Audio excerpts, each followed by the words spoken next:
अमन चलना यार, तू रोज लेट करता है, चल अब जल्दी से आजा। दिनेश और राहुल अमन के घर का दरवाजा पीटते हुए उसे खेलने के लिए बुला रहे थे। इससे पहले ही दिनेश फिर से चिल्लाता। अमन हाथ पे बैट लिए दोनों के सामने खड़ा था। आज कहाँ जगह मिली? अमन ने आते ही दिनेश से पूछा। चल ना, एक मस्त जगह मिली है, वहां हमें कोई डिस्टर्ब करने नहीं आएगा, मस्त आराम से क्रिकेट खेलेंगे हम लोग। दिनेश की बात सुन अमन और राहुल के चेहरे पर भी मुस्कान आ गई। तीनों वे एक साथ एक रास्ते को चल दिए थे। यार मैं सोच रहा हूँ गर्मी की छुट्टियों में हम लोगों को क्रिकेट ही खेलना चाहिए। पता नहीं है मॉम डैड को क्यों हर बार वेकेशन जाने की सोचती है। राहुल अपनी जेब से बॉल निकाल उसे हवा में उछालता हुआ सबसे कह रहा था कि तभी अमन के कदम एकदम से रुक गए। दिनेश, ये तुम हमें कहाँ लेकर जा रहे हो? यहाँ मम्मी ने आने से साफ मना किया है, ये कब्रिस्तान है। माँ कहती है कि यहाँ काला जादू और बुरी शक्ति पाने के लिए लोग आते हैं। दोस्तों मैं तो कहता हूँ हम लोगों को अभी चलना चाहिए, मैच कभी और खेलेंगे। अमन को ऐसे रुकते देख दिनेश और राहुल भी एक पल को सोच में पड़ गए। तभी राहुल बोला, यार दिनेश, अभी बस शाम होने ही वाली है, आधे घंटे खेल लेते हैं फिर चले जाएंगे। और हम तीन ही तो लोग हैं, एक बैटिंग करेगा, एक बॉलिंग करेगा और तीसरा फील्डिंग। इसमें तो क्या सोचना है, ऐसे भी हम कब्रिस्तान में नहीं बल्कि कब्रिस्तान के दूसरी तरफ खेलेंगे। राहुल सबसे कहता हुआ कब्रिस्तान की ओर चल दिया और उसके ठीक पीछे दिनेश भी। पर अमन की हिम्मत अभी भी दम तोड़ रही थी। पर बाकियों को जाता देख अमन भी बिना कुछ सोचे सबके साथ चल दिया। तीनों कब्रिस्तान के पीछे जहां एक छोटा सा खाली मैदान था वहां पहुंचकर क्रिकेट खेलना शुरू कर दिया। अमन को बैटिंग मिली और राहुल को बॉलिंग। दिनेश बेचारा ग्राउंड के आखिरी छोर पर खड़ा फील्डिंग कर रहा था। तभी अमन ने एक शॉट मारा और बॉल कब्रिस्तान के अंदर पहुंचा दी। बॉल के अंदर जाते ही सबके होश उड़ जाते। अमन यार, ये तूने क्या किया? अब बॉल को अंदर से कौन लेकर आएगा? वो लाएगा जिसने बॉल अंदर पहुंचाई है। अच्छा, तो फिर फील्डर किस काम का?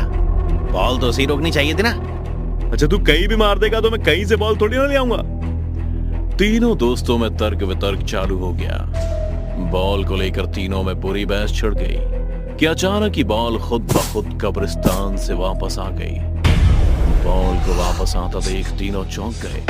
तभी अमन ने कहा, लगता है कोई अंदर है जो हमारी बातें सुन रहा है। इतना कहकर अमन ने तुरंत बॉल उठाई और उसे वापस फेंक दिया।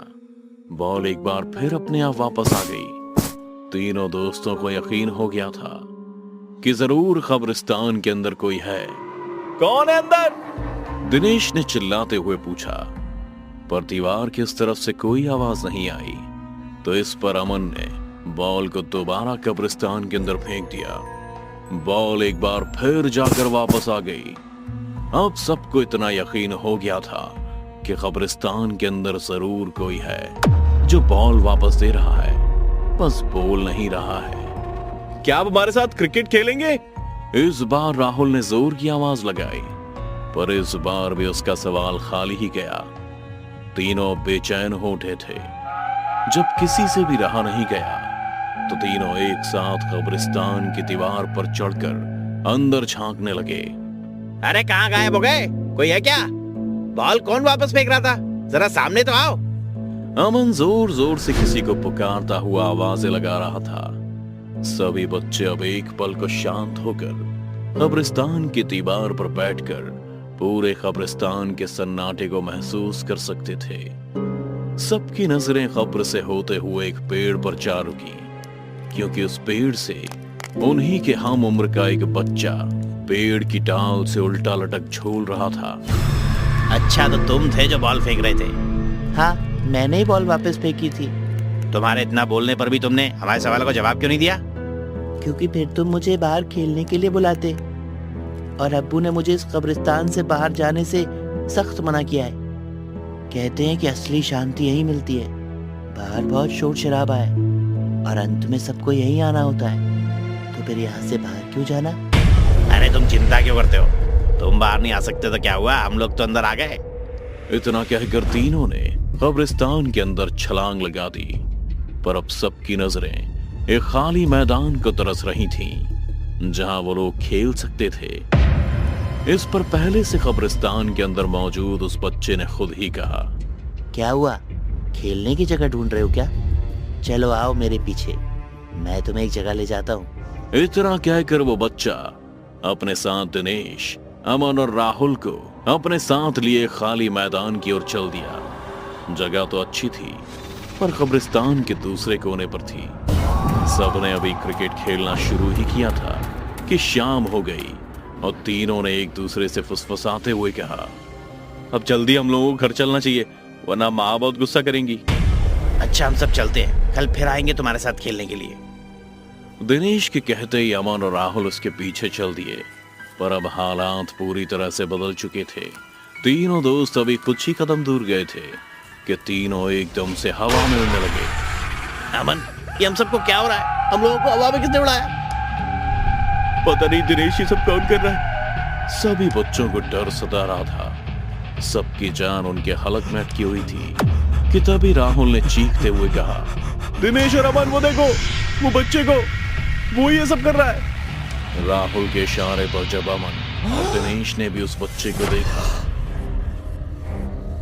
तो उसकी आंखें बंद थी और वो कुछ मंत्र बुदबुदाते हुए लगातार एक विशाल राक्षस में बदलता जा रहा था, जिसे देख वो सभी बच्चे हवा में ही छटपटाने लगे थे।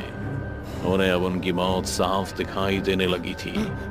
जो बच्चा अभी कुछ देर पहले दिनेश और अमन के साथ क्रिकेट खेल रहा था, वही बच्चा अब एक भयानक इफ्रित का रूप ले चुका था। कौन है तुम और क्या चाहते हो हमसे?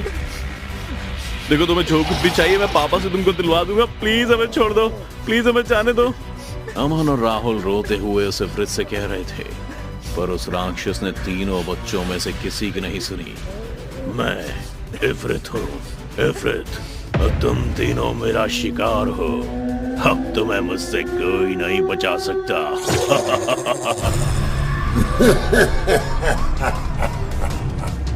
इतना कहकर इफ्रित उड़ता हुआ सीधा दिनेश के पास गया और उसे गर्दन से पकड़कर उसके जिस्म से उसका सारा खून चूसने लगा।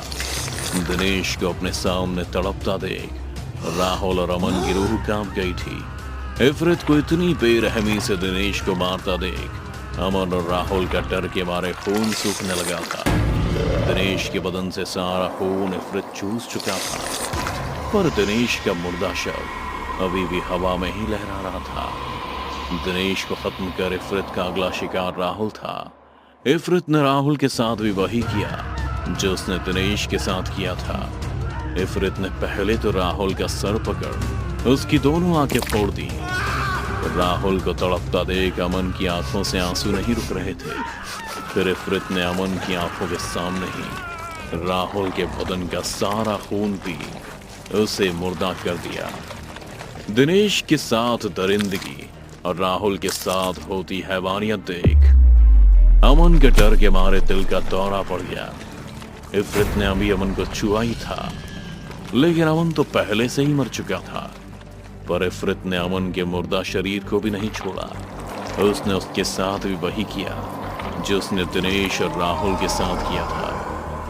तीनों के मुर्दा शरीर अब हवा में ही लहरा रहे थे। तीनों बच्चों का खून पी इफ्रित पहले से और ताकतवर और बलवान हो चुका था। उसने तुरंत ही कुछ मंत्र पढ़े और जमीन पर 3 खबरें बन गईं और अगले ही पल तीनों बच्चों के मुर्दा शरीर हमेशा हमेशा के लिए कब्र के अंदर दफन हो गए। फिर इफ्रित भी वापस पेड़ पर जाकर उल्टा लटक गया और धीरे धीरे विलुप्त हो गया। पूरी कॉलोनी में तीनों बच्चों के गायब होने की खबर आग की तरह फैल गई। मामला सीबीआई तक जा पहुंचा, लेकिन कोई भी बच्चों को ढूंढ नहीं पाया। मगर आप तो जानते ही हैं कि आखिर उन बच्चों को इफ्रित ने मारा था। दरअसल इफ्रित का जिक्र कुरान में किया गया है। इफ्रित बहुत ज्यादा ताकतवर और होशियार होता है। यह हमारे साथ हमारी ही दुनिया में हमारे बीच रहता है। इनका दुनिया में सिर्फ एक मकसद है कि अपनी जनजाति और अपनी प्रजाति को बढ़ावा दे सकें और ऐसे कई इफ्रित को पैदा कर सकें जो एक दिन इंसानों का अपना गुलाम बना इंसानियत पर हुकूमत करें। पर ऐसा बहुत जगह पर लिखा गया है कि काले जादू से इफ्रित को मारा जा सकता है और मारा भी गया है। पर आज की दुनिया में विद्या विलुप्त होती जा रही है, या फिर इफ्रित के नाम पर बहुत भ्रम या धोखे फैलाए जा रहे हैं। पर सच तो ये है कि जिसने भी इफरित को असली जिंदगी में देखा भी है वो किसी को बताने के लिए जिंदा ही नहीं बचा।